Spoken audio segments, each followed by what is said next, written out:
ng'eto mabiro sani mabiro sa wacho dakika 20 kata 19 mabiro ka ng'eto makama dhi bedo kanyo ka igolo en gimoro ma dhi chungo process mar impeachment koso odhi mana correct mondo mi ochak manyien e od bura mano ma National Assembly ka koro duogo kose dwaro maduong' hie en manyeka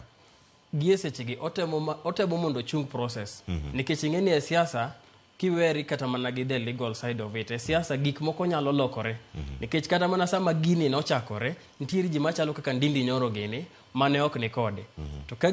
kaka nomedo sudo tineno kembe nomedo yudo ji sama nochakore ji 291 nogo kura to sama ni go kura namba go nodok piny koro gik moko nyalo dhi lokore koro gie sechegi otemo ni mondo chung process mondo kik gini dhi e doho ni process cha no dhi marach koro ka court dhi yudo ni process cha no dhi marach adier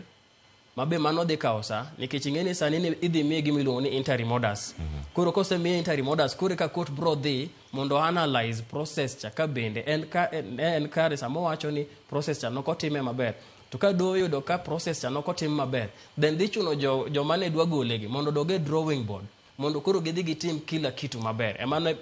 gik mabe ne timore kod Wambora aneno ka ne joka chako process to yudo ka do dhi ng'ado ni nitiere gima ne gitimo marach to gichak giling giwe time moro matin 6 months kaka gine the county government acts dwaro koro ka giduogo gichake manyien koro mane gima otemo timo kae odwa fault process ni gima osechake ni o breach haki mare kasto gino te dhi bedo iwacho ni null and void gima osetim te dhi bedo null and void koro dhi chuno jogi ni kopo ni pod gidwaro agenda no to nyaka koro gidhi gichake manyien gihakikisha ni gik moko te gitimo kae erokamano ahinya Dr. Mark Matunga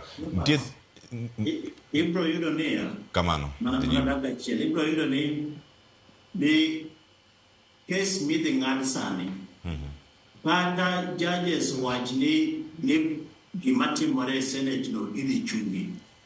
ok bi chung process to pod bro na dhi mbele actually kata koter summons kata koter petition no kata koter judgment no